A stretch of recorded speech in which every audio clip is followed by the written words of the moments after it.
Imagine Boston in 1895, where the Brahmin elite prided themselves on dignity, restraint, and silence. Now imagine the scandal that shattered it all. Two brothers entangled with the same woman, and a wife who refused to be owned.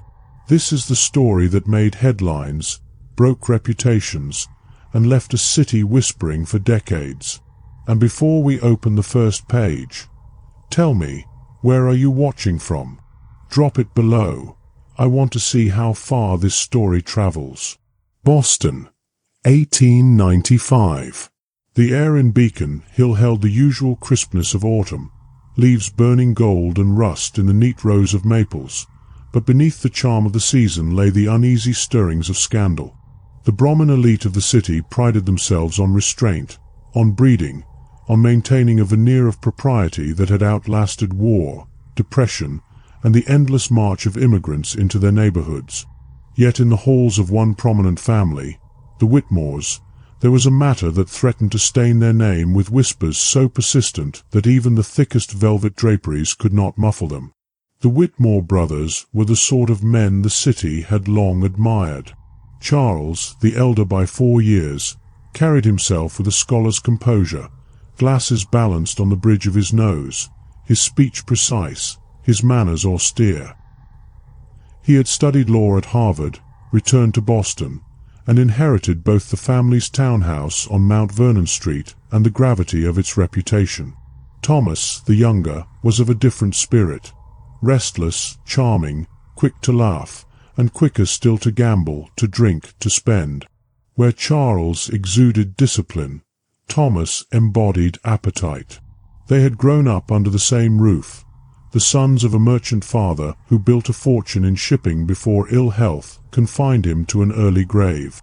Their mother, stern but affectionate, had drilled into them the old family creed, duty above desire. Yet even she could not anticipate how desire would test the boundary between the two brothers. The test arrived in the form of Margaret Alden. She was not Boston-born, but from Hartford, a woman whose family held respectable ties in Connecticut banking circles. When she came north to visit relatives, her presence caused little stir at first, until she began appearing at soirees, seated among the Whitmores, her gloved hands folded neatly, her gaze carrying both innocence and an edge of daring. Margaret's beauty was of the kind that drew men like moths. Dark hair pinned high, a complexion pale as porcelain, and eyes that seemed to catch and hold whatever light was in the room. It was Charles who courted her formally. He spoke of lineage, of shared values, of the quiet solidity of union. Margaret accepted him, and in 1892 they married beneath the vaulted ceiling of King's Chapel, the ceremony attended by Boston's most impeccable names. The newspapers wrote of it in the language of triumph. The steady Whitmore heir had secured a bride worthy of his station. But what the papers did not record was the presence of Thomas at Charles's side that day, and the way Margaret's glance flickered to him, briefly, almost imperceptibly.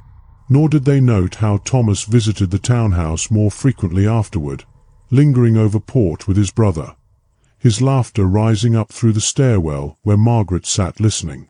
The first murmurs began among the servants. A parlour-maid whispered to a footman that Mrs. Whitmore had been seen in the garden with Thomas long past dusk.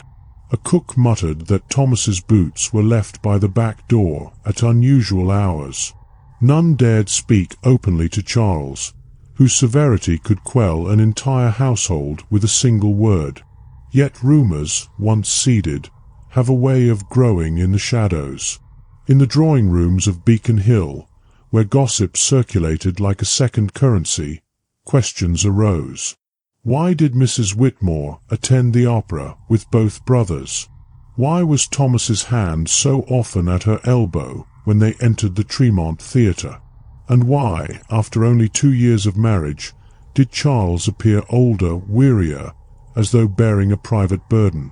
The truth, that Margaret's affections were divided, and that Charles, in his grim sense of duty, tolerated what he could not wholly forbid, remained hidden behind those elegant shutters.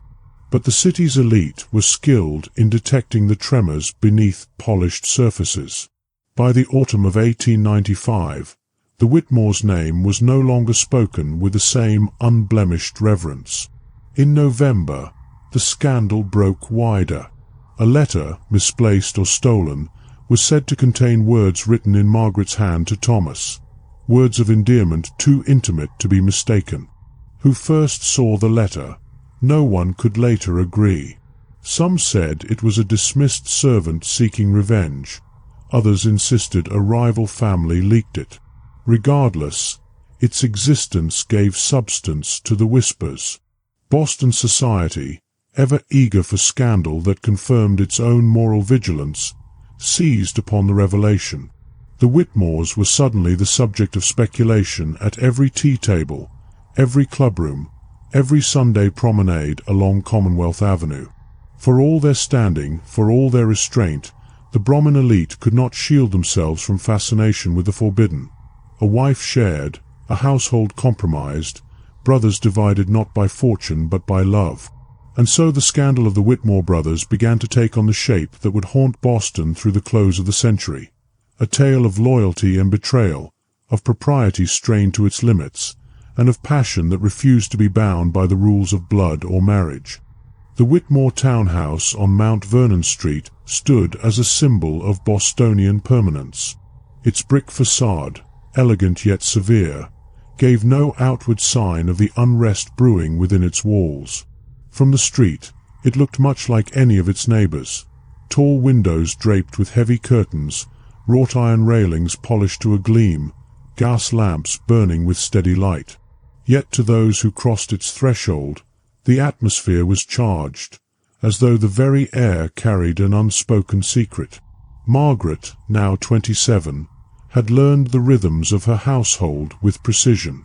She rose late, attended by her maid, her hair pinned carefully to match the style of Parisian ladies she admired from magazines.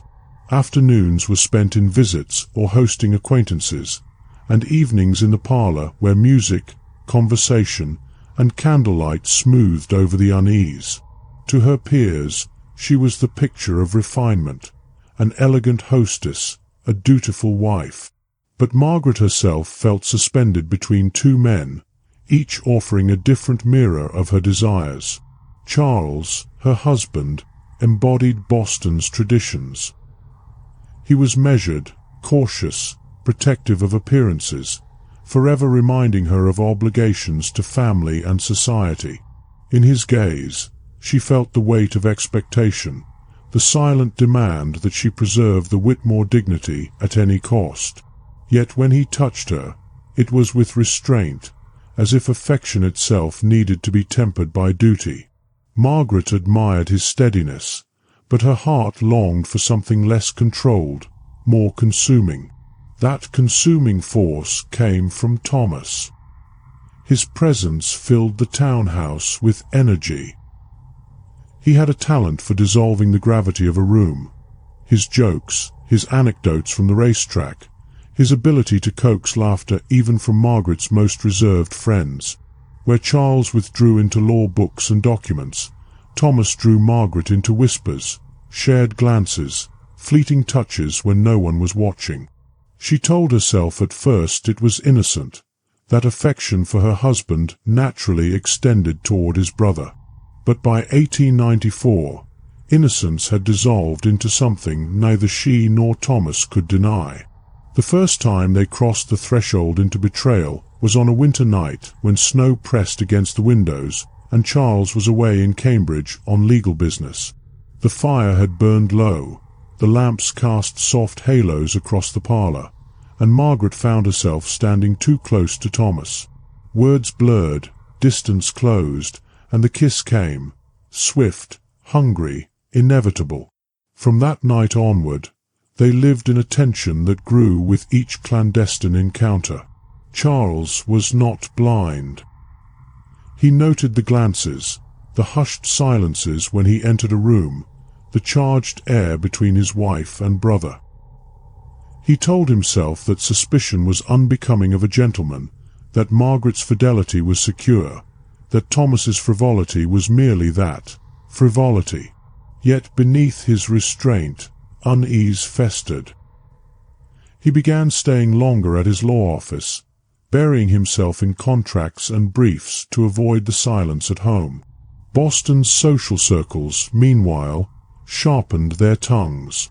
The city thrived on appearances, and appearances thrived on rumor. At soirees on Beacon Street, guests whispered of the Whitmores' arrangement.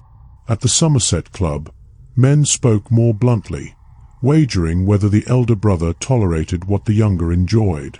Women in drawing rooms disguised their curiosity with pity, murmuring that poor Mrs. Whitmore was trapped between two impossible choices. The letter that surfaced in 1895 turned whispers into near certainty. Its existence was a dagger in the hands of Boston gossip. Though the original vanished quickly, stories of its contents spread like wildfire. Margaret, it was said, had written to Thomas of shared nights and the cruel burden of secrecy. No one could produce the letter, but its absence mattered little. In the court of society, rumor was conviction. Charles found himself besieged by quiet inquiries. Old acquaintances offered pointed sympathy. Colleagues avoided his gaze. He held his composure, but the humiliation gnawed at him. To confront his brother would risk rupture. To confront his wife would risk disgrace. Thus he did neither. Instead, he retreated further into silence, his face growing drawn, his temper brittle. Margaret, sensing his withdrawal, clung more fiercely to Thomas.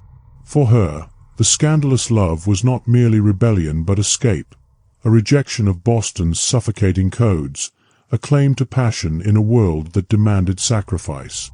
Yet she underestimated the power of society's gaze. Every walk down Commonwealth Avenue, every appearance at the opera, every church service became a theatre in which she was both actress and accused. Thomas, for his part, seemed exhilarated. Where Charles withered under suspicion, Thomas thrived on the thrill of defiance. He whispered to Margaret that they were living a story greater than the city, that their love was worth every risk. His recklessness, however, only deepened the peril. He was seen too often at the townhouse when Charles was away, too often in Margaret's carriage, too often at her side when propriety demanded distance. By the winter of 1895, the Whitmore scandal had become the unspoken centerpiece of Boston society. It was recounted in coded phrases, cloaked in euphemism, yet always present. The Brahmin elite, outwardly devoted to decorum, secretly relished each new detail. For here was a story that shattered their own myth of purity. Two brothers and one wife, bound together in desire and silence. What none of them could yet see was how the scandal would spread beyond drawing rooms into the broader press, how the name Whitmore would become shorthand for a moral crisis in the very heart of New England. The house on Mount Vernon Street, once a fortress of respectability, was poised to become the stage upon which Boston's ideals of duty, love, and loyalty would be tested to breaking. And within its walls, three souls, one bound by obligation, one by passion, and one caught fatally between, prepared to face the consequences. The snow of late December 1895 had blanketed Beacon Hill in white, softening the cobblestones, muffling the carriage wheels, and giving the illusion of peace to a city buzzing with talk. The Whitmore name had grown so entangled in rumor that even those who had never set foot in their drawing room spoke of them with an intimacy reserved for old acquaintances. It was as though all of Boston leaned in at once, listening for the creak of their front door, watching for a shadow at the parlor window. Within the townhouse, the air was anything but peaceful. Margaret felt it most keenly. The silence of Charles had become unbearable, a silence that seemed not just absence of words, but a deliberate refusal to see her. He read at the desk by lamplight long into the night, the pages of his briefs fluttering as he turned them with steady precision. his jaw clenched as though carved from stone. When she tried to speak, he responded in curt phrases, polite but distant. She knew he suspected. She also knew that his refusal to confront her was not forgiveness, but a cold strategy, to contain scandal by pretending it did not exist. Thomas, meanwhile, grew bolder. He began appearing not only at the townhouse, but at public gatherings where his presence beside Margaret could not be explained away. At the New Year's concert at the Boston Music Hall, he seated himself directly behind her, leaning forward to murmur remarks between movements, drawing glances from half the hall. At a skating party on Jamaica Pond, he took her hand too long when steadying her, and though she withdrew, the image lingered in the minds of those watching. Thomas thrived on this attention, as if every raised eyebrow confirmed the daring of their love. Yet Margaret began to feel the weight of it pressing down. The thrill that once made her heart race now carried dread in its shadow. She found herself rehearsing excuses, calculating who had seen, who might speak, who could be trusted to remain discreet. Even her maid, Anna, seemed to move with a new air of watchfulness, her eyes quick to flicker away when Margaret caught her gaze. The walls of the townhouse, once her sanctuary, had become a stage where every gesture could be misread, or worse, correctly read. Boston society was not kind to those who faltered. Though its women whispered of sympathy for Margaret, a young wife, left to her own devices by a husband too stern, their sympathy was laced with delight. For in Margaret they saw the crack in the Brahmin ideal, proof that even the most polished could stumble. And in Thomas they saw the reckless younger son, confirming every suspicion that indulgence led to ruin. It was at a dinner in January, hosted by the Cabots, that the scandal first spilled beyond whispers into confrontation. Charles had accepted the invitation out of duty, determined to show his face and dispel gossip through the mere weight of his composure.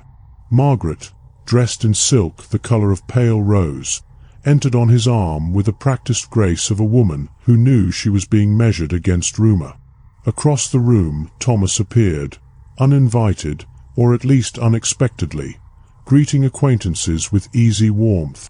Throughout the dinner, the tension grew unbearable. Margaret felt eyes upon her each time Thomas spoke across the table. Each time his laughter rose in counterpoint to Charles's silence. When the ladies withdrew to the drawing-room after the meal, one of them, a cousin of the Cabots, leaned toward Margaret with a voice low enough to sting without being overheard. "My dear, you carry yourself so well. I don't know how you manage such composure, with all that is said." The words, thinly veiled, struck Margaret like a blade. She smiled, of course, for what else could she do? But inside she burned with both humiliation and defiance. She returned to the townhouse that night shaken, and when Thomas visited her secretly the following day, she clung to him as if his arms could shield her from the world's gaze. Charles, however, had begun to consider his options. Silence had preserved appearances so far, but the letter and the dinner whispers made one thing clear: Boston was not fooled. His marriage, his family name, and even his professional standing were in jeopardy. He thought often of his father, who had preached duty as the highest virtue, and of his mother, who had held the family together through loss. To Charles, there seemed only one path left: endure, contain, and outlast. To expose the affair would be to destroy them all, but to ignore it was to live in quiet torment, watching his wife and brother draw ever closer before his eyes. It was in February that the press at last entered the fray. The Boston Evening Transcript, careful to couch its insinuations in vague terms, published a short piece on a certain family of high repute, whose domestic harmony is not what it seems. No names were given, but every reader knew. Other papers followed, some bolder, some merely echoing the whispers that had already circled for months. For the Brahmin elite, who valued privacy above all else. The intrusion of the press was intolerable. It made the scandal something that could no longer be confined to parlours and clubs. It was now public property. Margaret felt exposed in every outing. Strangers stared too long. Conversations halted when she entered a shop. Even the minister at King's Chapel seemed to linger on the word faithful during Sunday service. Charles grew harsher in his silence, withdrawing almost completely into his office. Thomas, in contrast, urged her to defy them all. "What does it matter what they say?" he whispered. "It's you and me against the city." But Margaret knew it mattered. Every woman she had ever called friend now watched her with suspicion. Every man measured her with curiosity. She was trapped between a husband who would not forgive, a lover who would not relent, and a society that would not forget. The turning point came with a spring thaw, when Beacon Hill's snow melted into mud and the city's carriages splashed filth across once pristine streets. A meeting was called, quietly, discreetly, between Charles and a circle of elder relatives, the kind of men who carried the authority of old Boston families. They pressed him for truth. Was it true his wife favored his brother? Was it true the Whitmore household had fallen into disgrace? Charles denied outright, his face set in stone, but his denial was not enough. The family reputation was now a matter of communal survival, and so a plan was made. Thomas, it was decided, would be sent away, given a commission in the family's shipping interests abroad, with a generous allowance to ease the transition. Margaret would remain at Charles's side, her duties as wife emphasized, her appearances carefully managed. The scandal, if contained, might fade in time, but neither Thomas nor Margaret was willing to submit. When Thomas received word of the arrangement, he stormed into the townhouse, demanding to see his brother. Their confrontation shook the walls, Thomas accusing Charles of cowardice, of sacrificing love for reputation, Charles accusing Thomas of betrayal, of selfishness that knew no bounds.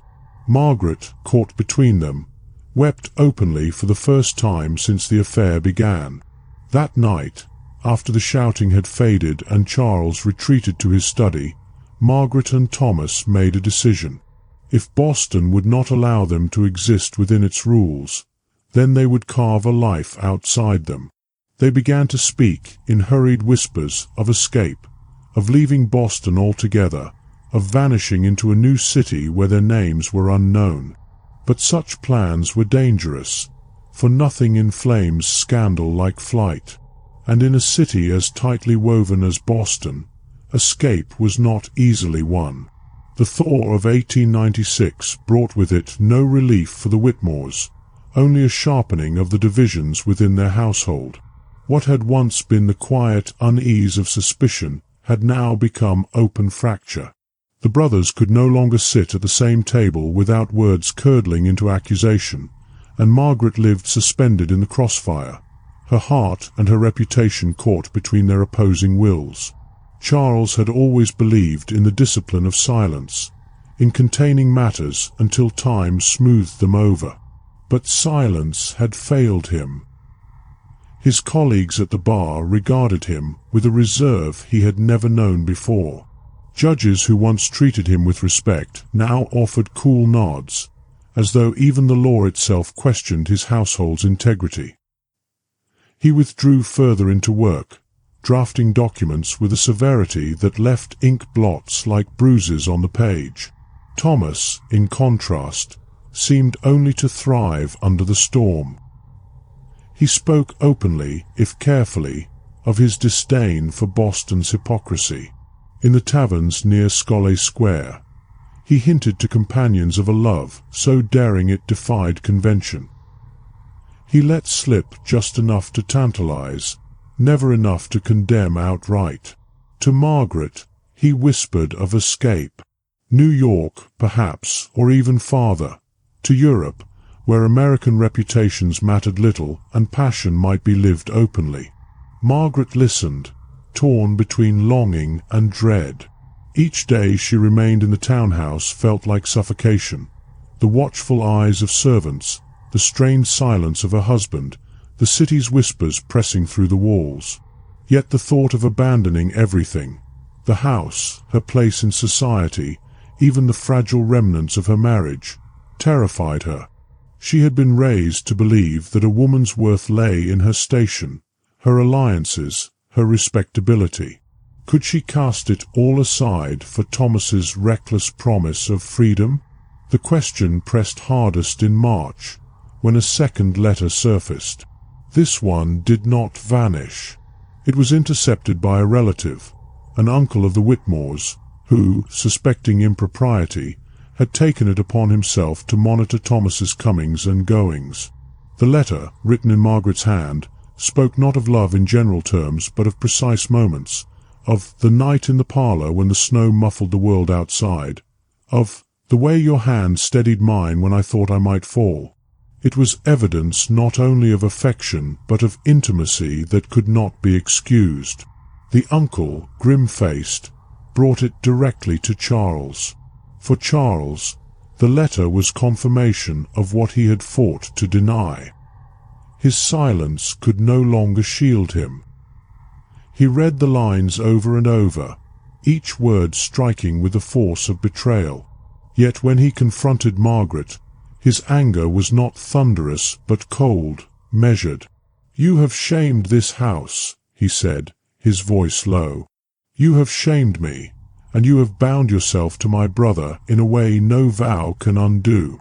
Margaret, trembling, tried to speak of love, of a heart that could not be commanded. But Charles silenced her with a raised hand. "There will be no talk of love. There will be only what is to be done." And with that, he left her in the parlour, her tears falling onto the velvet armrest of the settee. The family elders gathered once again. This time, their decision was harsher. Thomas must be exiled not merely to business abroad, but permanently removed, with funds curtailed to prevent his return.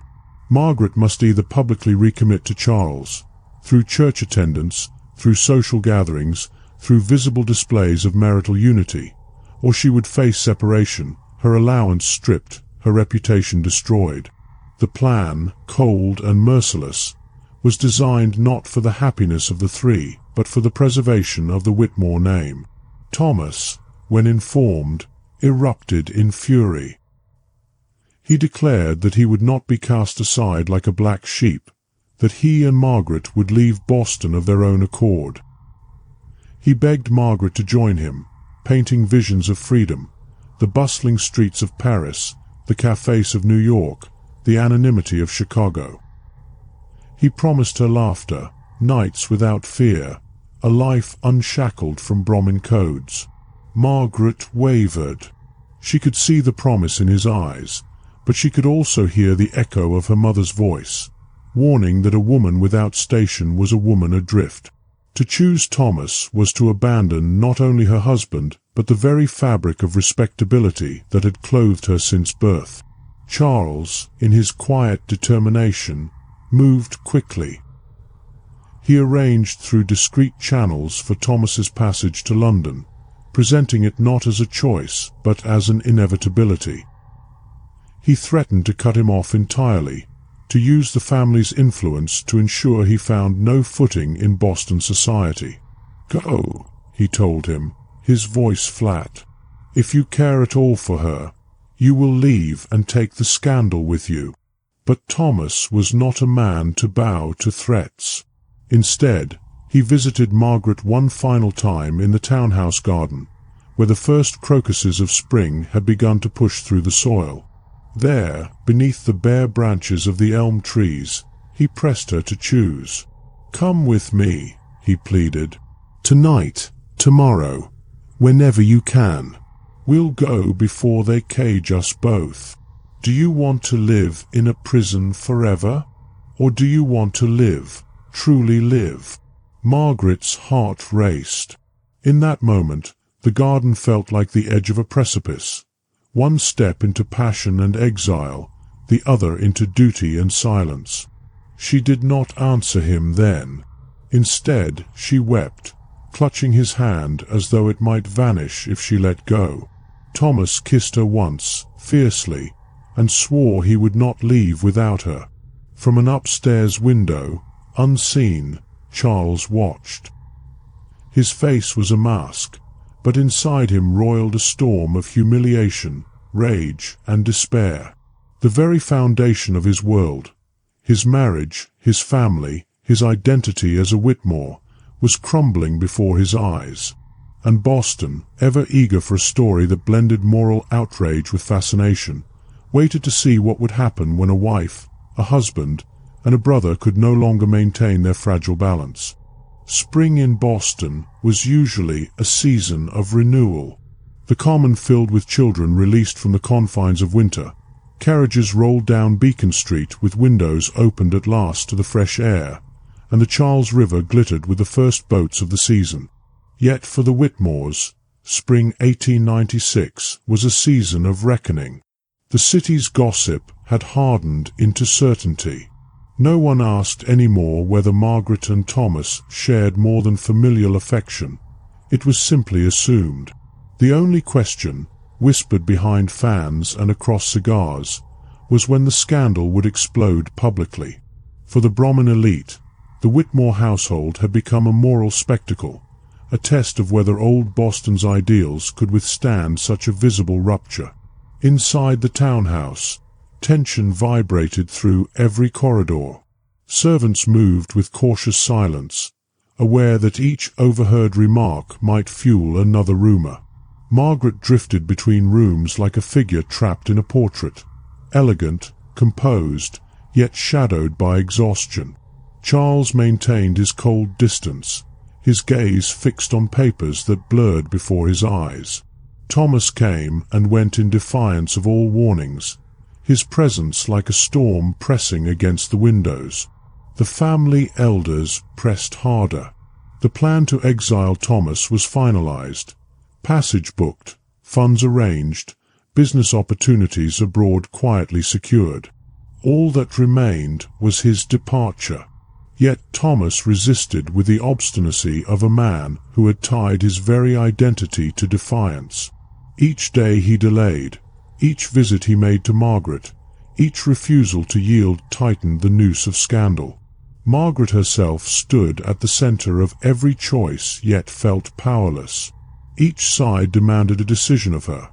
Charles with his quiet ultimatum, Thomas with his impassioned pleas, the city with its relentless gaze. But Margaret had been raised to believe that a woman's decisions were never entirely her own. She was daughter, wife, niece, society figure, roles that demanded duty over desire. To break from them would not only shame her, but leave her without anchor in a world that gave women few means of survival. It was during Holy Week, in late March, that matters came to a head. The Whitmores attended service at King's Chapel, seated prominently as always. Margaret sat between her husband and his brother, her gloved hands folded tightly, her eyes fixed on the minister. The sermon was on betrayal, Judas, the kiss, the price of 30 pieces of silver. The words rang through the vaulted chamber with uncomfortable clarity. Margaret could feel eyes upon her, could hear the whisper of skirts as women leaned to murmur in pews behind her. Afterward, on the walk back to Mount Vernon Street, Charles broke his silence. His voice was quiet, but each word struck like a hammer. "You will attend no more public gatherings with him," he said, not turning his head toward Margaret. "You will see him only when I am present. If you defy me, you will not find protection in this house any longer." Margaret's breath caught. It was the first time Charles had spoken openly of boundaries, the first time he had threatened to strip away the fragile shelter of her position. Thomas, walking at her other side, heard every word. He stopped abruptly on the corner of Chestnut Street, his eyes flashing. "You would imprison her, then? Turn her into a prisoner while you bury yourself in your books." Charles turned to him at last, his face pale with restrained fury. "I would protect her from the ruin you are too reckless to see. You think love excuses dishonor? You think passion justifies betrayal? You are a Whitmore, Thomas, and yet you drag our name into the gutter." Their voices drew the attention of passers-by. Margaret, mortified, clutched Charles's arm and urged him forward, while Thomas remained behind, glaring after them with clenched fists. That night, the confrontation deepened. In the study, with the door closed and the fire burning low, Charles and Thomas faced each other as brothers, no longer able to mask their hostility. "You will leave for London," Charles said flatly. "Your passage is booked. If you refuse, you will have nothing. No allowance, no standing, no family name. You will be cut off entirely." Thomas leaned forward, his voice trembling with rage. "And Margaret? You think you can command her heart as you command a servant? You think she will remain chained to your silence while I am sent away?" Charles's reply came like ice. "She is my wife. That is the end of it." The words hung in the air, final and immovable.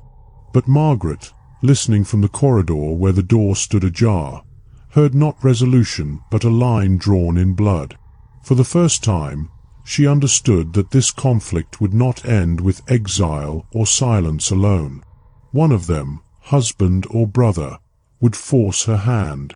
The following week, a note arrived at the townhouse. It was from Thomas, slipped secretly into Margaret's hands by a trusted servant. Its words were urgent, written in his bold script. "Meet me tomorrow at dusk, in the public garden, by the bridge. If you will not come with me now, then all is lost." Margaret held the note to her breast, her heart racing. The public garden, with its swan boats and budding willows, was the one place in Boston where anonymity might still be found amid the evening crowd. To meet Thomas there would be to choose him, or at least to risk being seen with him beyond her husband's watchful eye. All night she lay awake, torn between dread and desire. Charles slept beside her, his face turned toward the wall, his breathing even. She thought of the years of duty, of the reputation they had built, of the cold weight of his silence. And then she thought of Thomas, his laughter, his fire, his promise of a life lived boldly, if recklessly. By dawn, she had made no decision. But the note lay hidden in her bodice, its words burning against her skin like a secret flame. And outside, Boston prepared for another day of ordinary business, unaware that by dusk the scandal of the Whitmores would deepen in ways no drawing-room could contain. The evening of the rendezvous descended with the kind of beauty that mocked inner turmoil. The sky over Boston blushed violet, and lanterns flickered to life along the common and the public garden, their flames bending against a soft breeze. Couples strolled beneath budding trees, their steps measured, their voices hushed. Children darted after one another near the Swan Pond, while older men lingered on benches with newspapers folded neatly in their laps. The city moved with its usual rhythm, oblivious to the private storms gathering beneath its surface. Margaret walked with her veil drawn low, her steps quick and deliberate. Every sound startled her, the clop of a carriage, the distant strike of the Park Street bell, the murmur of passers-by. Her heart pounded as she neared the bridge, its graceful arc reflected in the dark water below. She had told Charles she was visiting a cousin. The lie had come too easily, slipping past her lips as though it had been rehearsed. Now, with each step, she wondered whether it would be her salvation or her undoing. Thomas was already waiting. He leaned against the railing, his hat pulled low, his figure restless in the fading light. When he saw her, he straightened, his expression breaking into urgency. "You came," he whispered, taking her hands in his. His palms were warm, his grip firm, as if he feared she might vanish. "I shouldn't have," Margaret replied, her voice trembling. "If anyone sees us—" "Let them see," Thomas interrupted, his eyes burning. "We've hidden long enough. I cannot bear another day of pretending. Come with me, Margaret. Tonight. We can be on the train by midnight, in New York by morning. No one there will care who we are." His words tumbled over each other, full of reckless hope. Margaret's breath caught. She had imagined such a flight 100 times, but hearing it spoken aloud, so near, so possible, was terrifying. "And Charles?" she asked. Thomas's face hardened. "He would rather cage you than love you. He has already condemned me to exile. If you stay, he will break you piece by piece, until you are nothing but his shadow. But with me, you can live." Margaret's hands trembled in his. She wanted to believe him, to let the dream of escape lift her above the judgment of Boston. Yet another voice whispered within her, the voice of her upbringing, her duty, her fear of falling into ruin. She pulled her hands back, her eyes brimming with tears. "I cannot," she whispered. "Not tonight. Not like this." Thomas stepped closer, his breath hot against the cool night air. "Then when? Every day we wait, the noose tightens. If you do not choose now, Margaret, the choice will be made for you." A sound behind them made them both turn. The scrape of a boot on gravel, the shift of a shadow near the trees. Margaret's heart froze. Out of the gloom emerged a figure, tall, composed, unmistakable. Charles. He approached with the calm precision of a man who had rehearsed each step. His hat was pulled low, his overcoat buttoned to the chin, yet there was no mistaking the fury beneath his composure. He stopped a few paces from them, his eyes fixed not on Thomas but on Margaret.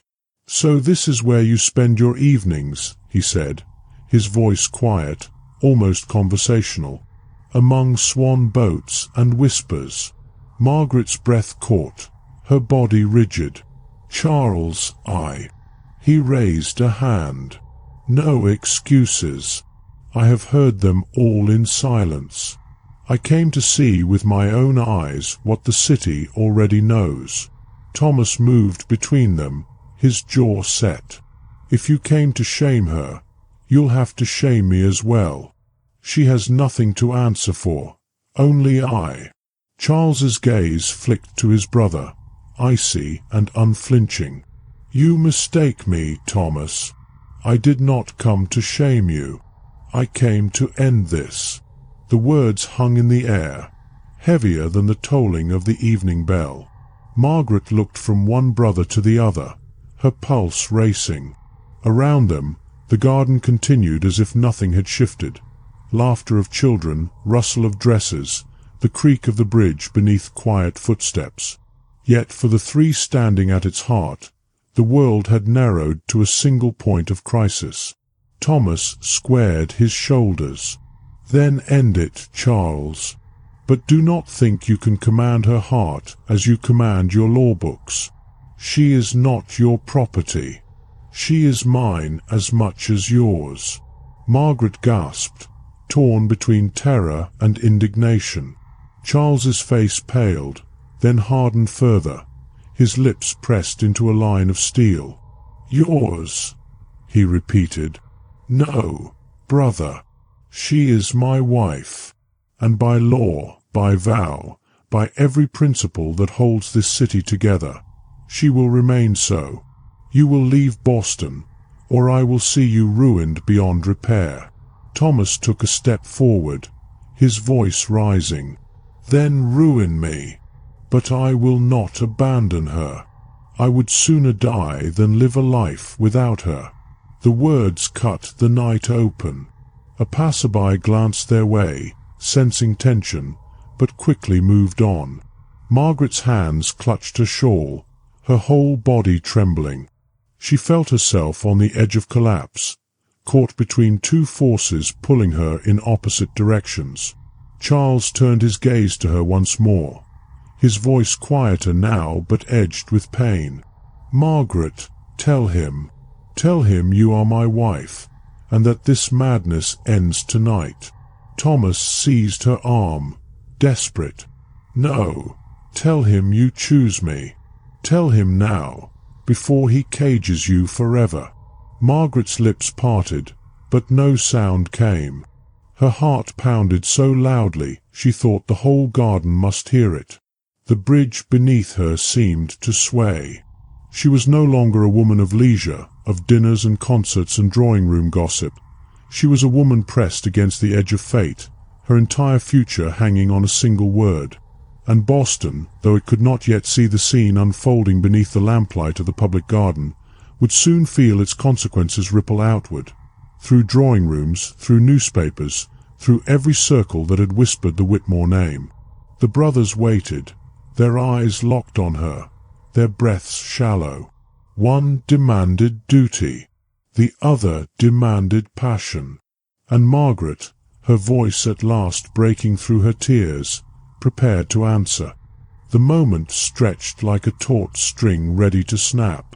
Margaret's lips trembled, her breath quick, the lamplight catching the wet sheen of her eyes. Both brothers leaned toward her, their wills pressing against her silence. "I cannot choose," she whispered at last. The words were thin, breaking, yet they cut through the air with finality. Thomas recoiled, his hand falling from her arm as if burned. "Cannot," he repeated, his voice strangled. "Margaret, you must. To stand between us is to destroy us both." Charles's expression did not shift, but a muscle tightened at his jaw. He stepped closer, his tone controlled, deliberate. "She has already chosen, Thomas. By the vows she spoke before God and society, she is mine. The law knows no hesitation." Margaret's knees nearly gave way. She clutched the railing of the bridge, staring at the water below as though it might swallow her and end the torment. All her life she had been trained to follow duty, to preserve appearances, to hold her place in the world with dignity. And yet here she was, a spectacle of indecision beneath the gas lamps, two men, brothers, claiming her in voices loud enough to echo across the pond. "Enough!" she cried, her voice rising sharper than she intended. Passers-by glanced again, startled by the sudden outburst. "I am not a prize to be claimed. I am not." Her words broke into a sob, and she pressed her hand to her mouth. For a moment, silence enveloped them. Even the brothers stilled, shaken by the sudden force of her protest. But Thomas, ever impetuous, was the first to move. He stepped forward, his eyes blazing. "Then claim yourself, Margaret. If you will not choose me, if you will not choose him, then at least choose your own freedom. Come away from both of us. Leave Boston, leave this poisoned name. You are more than the weight of Whitmore duty." The suggestion stunned her. Freedom, not with Thomas, not with Charles, but for herself. The thought had never been spoken aloud before, never even formed fully in her mind. Could she step away from both and face the world as Margaret alone, without station, without family, without protection? Charles's voice cut through, harsher now, no longer cold but laced with desperation. "You would abandon your vows, Margaret? You would reduce yourself to scandal, to wandering disgrace? Think of what would become of you, of the shame that would follow you to your grave." Margaret looked at him, her tears streaming freely. "Shame," she whispered. "I already live in shame, Charles. Every whisper in every drawing room is shame. Every glance at the opera, every turn of a fan hides laughter at me. You think silence shields me, but it has only made me a ghost in my own home." Her words struck him like blows. For the first time, Charles's composure cracked. His eyes glistened, his breath caught. He had thought himself the victim, betrayed by wife and brother alike. But in her voice he heard her torment, her loneliness, her suffocation. Thomas reached for her again, his tone softer now, pleading, "Then come with me. Not for passion, not for rebellion. Come because you deserve to live. I will love you, Margaret, yes, but more than that, I will let you breathe." Margaret shook her head, torn anew. And what life would we have? Living in exile, our names cursed in every newspaper? A woman without station is nothing. A woman without respect is less than nothing. The words silenced Thomas. For all his bravado, he could not deny the truth. He had no stable income, no profession that could match Charles's standing. His future was as uncertain as his moods. To tie Margaret's fate to his would mean condemning her to insecurity, perhaps even poverty, when the allowance inevitably ran dry. Charles saw her hesitation and seized it. He stepped closer, his voice trembling but resolute. "Margaret, hear me. I have been cruel in my silence, but it was not indifference. It was fear. Fear of losing you, fear of the city's eyes, fear of seeing our family destroyed. Stay with me. Let us weather this storm together. We can leave Boston for a time, if need be, Newport, perhaps, or Europe under proper guise. The scandal will fade, but only if you remain by my side." Margaret closed her eyes. Duty on one hand, passion on the other, and in between, herself, crushed beneath both.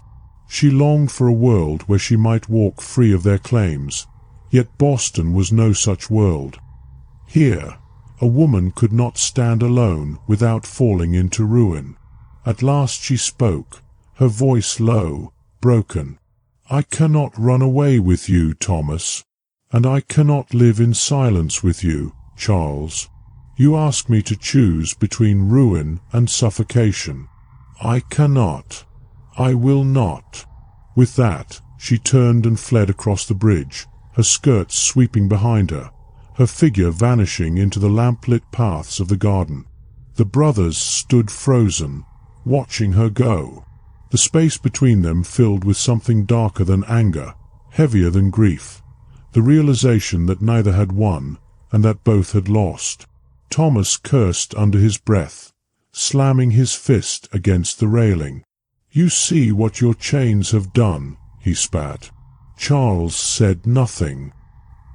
He simply watched the water ripple beneath the bridge, his reflection breaking into shards. That night, Margaret did not return to the townhouse, nor did she appear at the rooms Thomas kept near the harbour. She vanished into the city, leaving only questions in her wake. Servants whispered that she had taken a carriage towards South Station. Others claimed they saw her walking alone on Tremont Street, her veil pulled low. None could say for certain. By morning, Boston was alive with speculation. Had she fled the city? Had she gone to relatives in Hartford? Had she been spirited away by her lover, or hidden by her husband? The truth was known only to Margaret, and for the first time since the scandal began, she held a choice entirely her own. Boston awoke to whispers that had ripened into near hysteria. The disappearance of Margaret Whitmore was not merely another installment in a scandalous tale. It was the climax that every parlour, club, and tea table had been waiting for. By mid-morning, Beacon Hill was buzzing with speculation, each version more extravagant than the last. Some swore she had been seen boarding a night train to New York. Others claimed she was hiding in Cambridge with sympathetic relatives. A few, in hushed voices, wondered if she had thrown herself into the Charles River, unable to bear the weight of her impossible choice. In the Whitmore townhouse, the atmosphere was suffocating. Charles had not slept. He paced the length of his study until dawn. The fire burned to ash, the air heavy with smoke. His composure, once his armor, had splintered. Servants entered and exited with downcast eyes, unsure whether to speak, unsure even if their master noticed them. The house that had once symbolized dignity now felt like a mausoleum, its silence echoing with the absence of its mistress. Thomas, equally restless, stormed from tavern to tavern, questioning acquaintances, pressing for any rumor of Margaret's whereabouts. His desperation was poorly disguised, his eyes red from sleeplessness, his temper sharp. To his friends, he was a man half mad with love. To his enemies, he was proof of everything they had suspected, that the younger Whitmore was reckless enough to destroy not only himself but everyone tethered to his name. By midday, the press had seized upon the story with the fervor of bloodhounds. The Boston Evening Transcript ran a column titled, "A Lady Vanishes," weaving speculation with moral commentary. The Herald went further, hinting darkly that the disappearance was evidence of a collapse of the very virtues that Boston society holds dear. Other papers, less restrained, printed her name outright, pairing it with the phrase already whispered across the city: the wife of one brother, the love of another. The Brahmin elite, for all their pretensions of restraint, were enthralled. At the Somerset Club, men debated whether Charles would seek annulment or divorce, though both words were nearly unthinkable in their circle. At afternoon teas, women speculated on Margaret's mental state, some painting her as a victim of masculine pride, others condemning her as the author of her own disgrace. To be discussed so openly, so relentlessly, was in itself a form of annihilation. And yet Margaret was not annihilated. She was hidden. She had gone not to New York, nor to the arms of Thomas, nor into the waters of the Charles. Instead, she had sought refuge with a woman seldom spoken of in society circles, her cousin, Clara Alden, who lived quietly in Roxbury, far from the polished facades of Beacon Hill. Clara was a widow, childless, living modestly, but with a fierce independence that Margaret had always admired. It was Clara who opened her door without question when Margaret arrived breathless, her veil damp with tears. "Say nothing," Clara told her gently, ushering her inside. "You are safe here, for as long as you need." The little house was no grand townhouse, no glittering salon, but to Margaret it felt like sanctuary. She shed her gloves, her hat, her veil, and sank into the humble armchair by Clara's hearth, feeling for the first time in years the absence of society's gaze. Yet freedom came with a new terror. What now? She had defied both brothers, walked away from duty and passion alike, and in doing so had stripped herself of all anchors. Her name would be dragged through the press, her absence painted in whatever colors the city chose. Without Charles, she had no protection. Without Thomas, she had no bold dream of escape. She was Margaret alone, for the first time, and the enormity of that solitude pressed against her chest. Meanwhile, Charles confronted his humiliation with grim resolve. He informed the family elders that Margaret had left voluntarily, a temporary retreat for her health. The lie was thin, but it preserved the barest shred of dignity. In private, however, he raged, not loudly, but inwardly, the kind of rage that corrodes from within. He sent discreet inquiries to Hartford, to Newport, even to New York, searching for her while refusing to admit publicly that he was searching at all.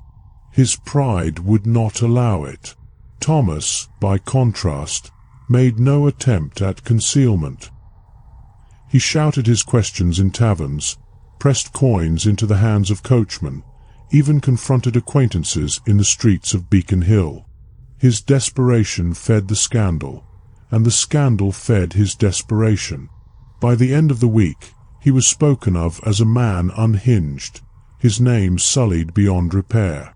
And through it all, Margaret remained hidden in Clara's modest parlour, listening to the city from afar. Newspapers arrived daily, their pages filled with her name, their tone shifting between pity and condemnation. She read them with a mixture of dread and fascination, as though the woman described in their columns were someone else entirely. "Do not read them," Clara urged, taking the papers from her hands. "They will only bind you again. Here, you may begin anew. You have no need of their voices." But Margaret knew that voices mattered. In Boston, voices were fate. Reputation was not a garment one could shed. It clung, it defined, it dictated. Even in hiding, she could feel the city's eyes upon her, and she knew that sooner or later she must step back into the world, either to reclaim her name or to let it be destroyed. By April, the pressure reached breaking point. A rumour spread that Margaret had been seen in Roxbury, veiled and hurried. It reached Charles by way of a distant cousin, and within days a carriage appeared at Clara's modest home. Charles himself stepped down, his figure tall, his expression gaunt but resolute. Margaret, startled, stood in the doorway as he approached. For a moment, husband and wife regarded each other in silence. The lawyer with his ruined pride, the wife with her fragile newfound autonomy. "Margaret," he said at last, his voice low but steady, "it is time to come home." Behind him, the carriage waited. Beyond the carriage, the city waited, eager to seize upon whatever choice she made. Margaret's heart pounded. Home. The word once meant safety, status, belonging. Now it meant suffocation, silence, a gilded cage. And yet to refuse him was to step fully into exile, into a life uncharted, unprotected, and scandalous beyond repair. Clara touched her arm gently, as though to remind her. The choice was hers. For the first time, entirely hers. Margaret drew in a breath, the weight of the decision pressing on her chest. Charles's hand extended toward her, steady, commanding. The lamplight flickered in his eyes, and within her a voice rose, not of duty, not of passion, but of something new, the faint, trembling voice of self. Margaret did not take Charles's hand.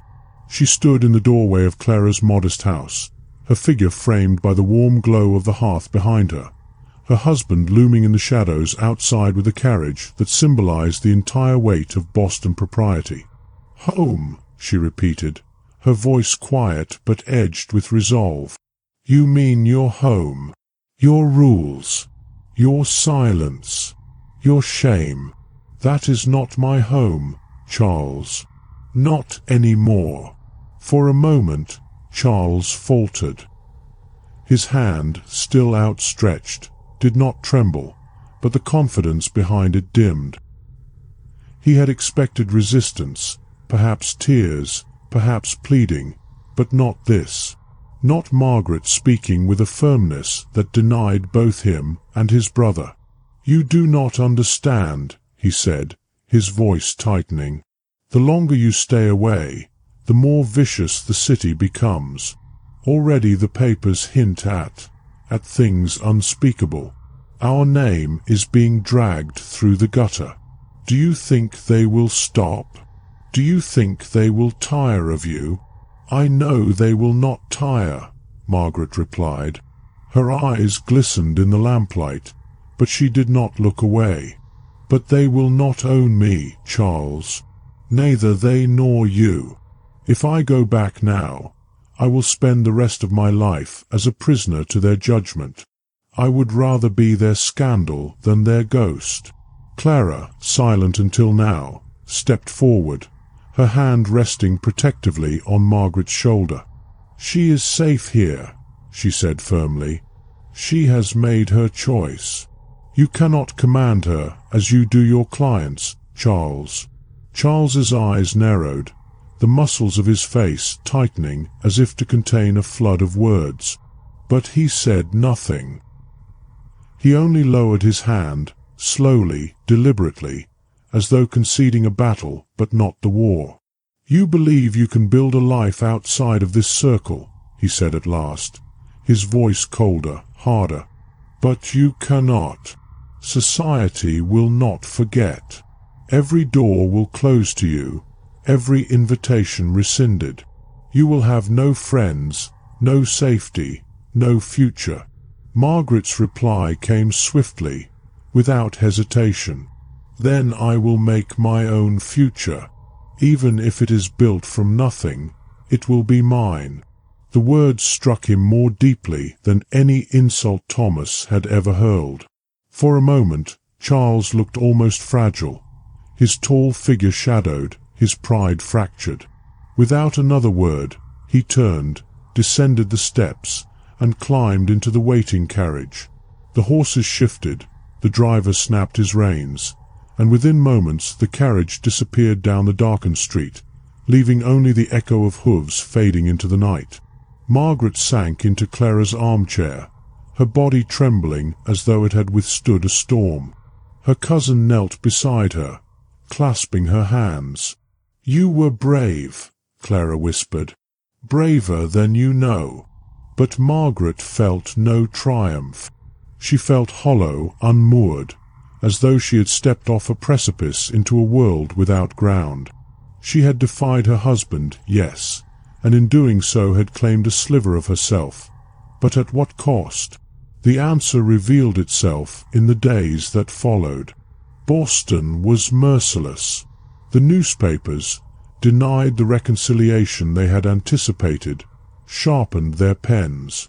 Columns painted Margaret as a wayward wife, a woman led astray by passion and stubborn pride. Some accused her of madness, others of immorality.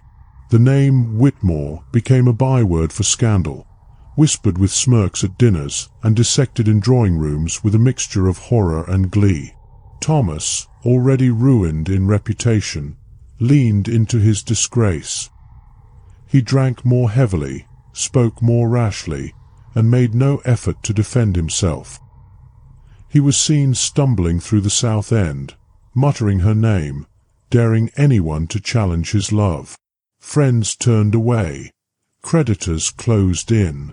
By spring, he was a ghost of the charming young man who had once laughed at opera boxes and charmed debutantes with careless ease. Charles retreated into silence. He buried himself in his legal work, attending dinners and meetings with mechanical precision. Yet even in the clubrooms of Beacon Hill, where dignity was the final refuge of the wounded, whispers followed him. He had lost his wife to scandal, his brother to ruin. His eyes, once sharp and commanding, now carried a shadow that made others uneasy. And Margaret, she remained with Clara, living quietly, almost anonymously. She walked the streets of Roxbury without fanfare, her veil drawn low, her steps quick.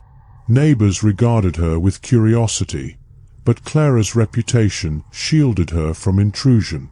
She found small comfort in the domestic tasks of her cousin's household, tending to the little garden, helping with correspondence, reading aloud by lamplight. Each act, humble and ordinary, felt like a reclamation of self, but she knew it could not last. Boston would not allow her to fade into obscurity. She was too visible, too notorious. Invitations would not come, but condemnation would. She could not rebuild in this city, not while every eye remembered the wife who had stood between two brothers. It was Clara who first spoke the possibility aloud. "There is passage to Europe leaving from New York in a fortnight," she said one evening, as the two sat by the fire. "You could go to Paris, or Florence, or even London. There, you might begin anew, under another name if you wish. No one would know you. No one would own your story but you." The idea struck Margaret with a shiver of both fear and hope. Leave Boston. Leave America itself. To step onto a ship and vanish into another world. It was both escape and rebirth, both terrifying and liberating. For nights she wrestled with the decision. She dreamed of the ocean, vast and endless, carrying her away from the suffocating streets of Beacon Hill. She dreamed of Parisian boulevards, of cafes and art and music where no one whispered her name. Yet she also dreamed of Charles's wounded eyes, of Thomas's broken pleas, of the city that had shaped her and now sought to destroy her. At last, she awoke one morning with clarity. She would go. She would cross the ocean, not as Charles's wife, not as Thomas's passion, but as Margaret alone. She did not announce it. She did not send word to either brother.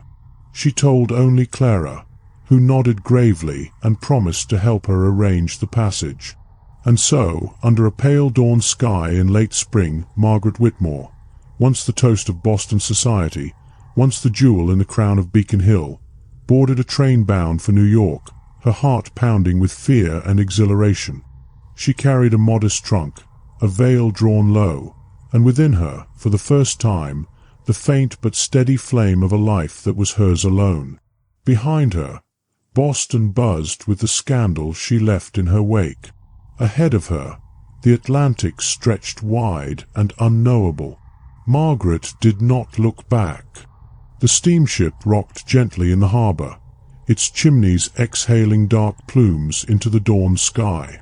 Crowds pressed along the gangways, trunks stacked high, farewells shouted in a chorus of English and foreign tongues. Margaret stood at the edge of the pier, her gloved hand clutching her small valise, her cousin Clara at her side. The salt air stung her cheeks, sharp and bracing, as though the ocean itself demanded courage. "This is the moment," Clara said softly, her hand squeezing Margaret's arm. "Once you step aboard, you belong to no one but yourself." Margaret's breath caught. She looked at the ship, its sheer size, its promise of distance, and felt both terror and relief. She thought of the parlor rooms of Boston, the whispers of Beacon Hill, the venom of the press. She thought of Charles, pacing in his silent townhouse, of Thomas, drinking away what remained of his charm. And she thought of herself, not as wife, not as scandal, but as a woman on the threshold of something undefined. The line advanced. Clara pressed a small envelope into Margaret's hand. A little money, and a letter of introduction to a friend in Paris. "She is kind. She will help you if you wish it. But promise me one thing. Do not let anyone write your story for you again. Not Charles, not Thomas, not the newspapers. Only you." Tears welled in Margaret's eyes. She embraced her cousin tightly. "I owe you everything," she whispered. "No," Clara said firmly. "You owe me nothing. You owe yourself the life you choose." With that, Margaret stepped forward. The wooden planks of the gangway creaked beneath her feet, the scent of coal and sea mixing in the air. She did not look back. She carried only her valise, her veil, and her untested resolve. The voyage across the Atlantic was long and uncertain. The sea heaved, days blurred into one another, and nights were filled with the steady churn of engines. Margaret kept mostly to herself, her veil concealing her face from curious passengers. She spent her time reading, writing in a small journal Clara had given her, and staring out across the endless horizon. With each passing mile, the weight of Boston lifted slightly, as though the whispers of the city could not carry over the waves. and yet the past clung. In her journal, she wrestled with memories. Charles's cold composure, Thomas's desperate fire, the crushing weight of society. She wrote not to mourn them, but to free herself from them, to place them on paper and leave them behind. By the time the ship reached Le Havre, the outline of France rising against the mist, Margaret felt transformed. Not entirely free. Scars of scandal remained, and always would, but no longer bound. She was a woman on foreign soil, untethered from the strictures of Boston's Brahmin elite, a woman whose story could unfold in ways unimaginable to those who had once judged her. In Paris, the streets pulsed with life, boulevards lined with cafes, artists sketching along the Seine, music spilling from open windows. Margaret wandered with wonder, her senses alight. No one knew her name. No one whispered behind a fan. To the Parisians, she was simply another traveller, another woman among many. It was anonymity, and it was freedom. She found modest lodgings through Clara's friend, a widow named Madame Fournier, who welcomed her with warmth and without questions. Margaret spent her days walking, sketching, and reading, her evenings sometimes at the theatre, sometimes simply watching the city from her window. Slowly, she began to feel what she had once thought impossible: peace. Back in Boston, however, the scandal did not fade. Charles continued his legal work, but his once bright career never fully recovered. The name Whitmore remained tainted, a cautionary tale whispered in Harvard halls and Beacon Hill parlors. Thomas, ruined by drink and disgrace, disappeared from society's gaze entirely. Some claimed he drifted south, others that he died penniless in the West. But Margaret's fate was no longer theirs to dictate. In Paris, she began to sign her letters simply Margaret, without Whitmore, without any tether to the brothers who had warred over her. She was no longer wife, no longer scandal, no longer ghost. She was herself. The Boston scandal faded into legend, a story retold in hushed tones of drawing rooms, always with a moral attached, of passion unchecked, of duty betrayed, of society shaken. Yet the woman at its center lived on, quietly, across the ocean, writing her own chapters in a city that cared nothing for Brahmin propriety. And though the whispers of Boston had once threatened to consume her, they could not cross the sea. For Margaret had stepped beyond them, into her own life, her own freedom, her own name. Margaret vanished into the streets of Paris, but the city of Boston never forgot. Secrets like these don't die, they wait. And if you're ready to hear the next, follow Eternal Obsidian. Darkness has more to tell.